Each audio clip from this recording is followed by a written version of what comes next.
அவளே தான் மறுபடியும் சொல்ல போகிறா நமக்கு. இப்போ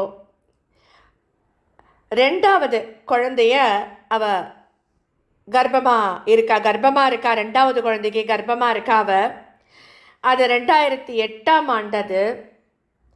ஒரு நாளைக்கு ஜெர்சி சிட்டியில் கிரைஸ்ட் ஹாஸ்பிட்டலில் ஸ்கேன் பண்ணுறதுக்கு போயிருக்கா.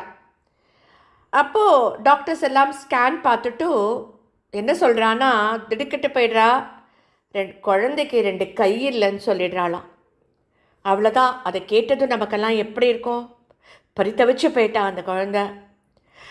அதுவும் பெண் குழந்தைக்கு 2 கை இல்லைன்னா அது எப்படி பிழைக்கும் அப்படின்னு நினைக்கும் போது அவளுக்கு மயக்கமே வந்துடுத்து. அவளுக்கு ஒன்றுமே அவளுக்கு தோணலை, ஒன்றும் புரியல. கேட்குற நமக்கே அவ்வளோ இதாக இருக்கு இல்லையா?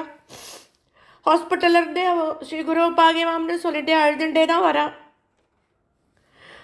அப்போது ஆச்சாரியாள்கிட்ட தான் வேறு யார் இருக்கா நமக்கு? அவர் தான் நமக்கு கலியுக வரதன் இல்லையா நமக்கு? அவர்கிட்ட தான் இந்த சோதனையெல்லாம் சொல்கிறார் அவ அப்பா அங்கே இந்தியாவில்.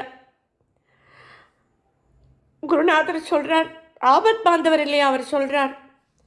அப்படிலாம் இருக்காது, குழந்தை பூரணமாக இருக்கு, நல்லபடியாக பிறக்கும், நான் ஆசீர்வாதம் பண்ணுறேன் அப்படின்னு சொல்கிறார். யார் சொன்னதையும் நம்பலை, நான் ஆச்சாரியார் சொன்னதை மட்டும்தான் நம்புகிறேன் அப்படின்னு சொல்லியிருக்கான் அந்த பொண்ணு.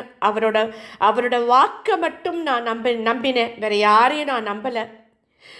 குறித்த நேரத்தில் பரிபூரணமாக எந்தவித குறையும் இல்லாமல் என்னோட குழந்தை சாரதா பிறந்துட்டான் அப்படின்னு சொல்கிறா அந்த குழந்தை.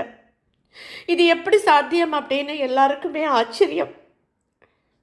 இப்போது அஸ்வத்தாமாவோட பிரம்மாத்திரத்தில் தாக்கப்பட்ட பரீட்சித்தை பகவான் ஸ்ரீ கிருஷ்ணர் கர்ப்பத்திலேயே ரட்சித்தார் இல்லையா அப்படின்னு தான் நமக்கு பாகவதம்லாம் சொல்கிறது. அதுபோலத்தான் விதிவசத்தால் வாட்டப்பட்ட கதியற்ற அவளையும் கருவிலிருந்த அவள் குழந்தையையும் குருநாதர் எப்படி காப்பாற்றிட்டார் பாருங்கோ இல்லையா?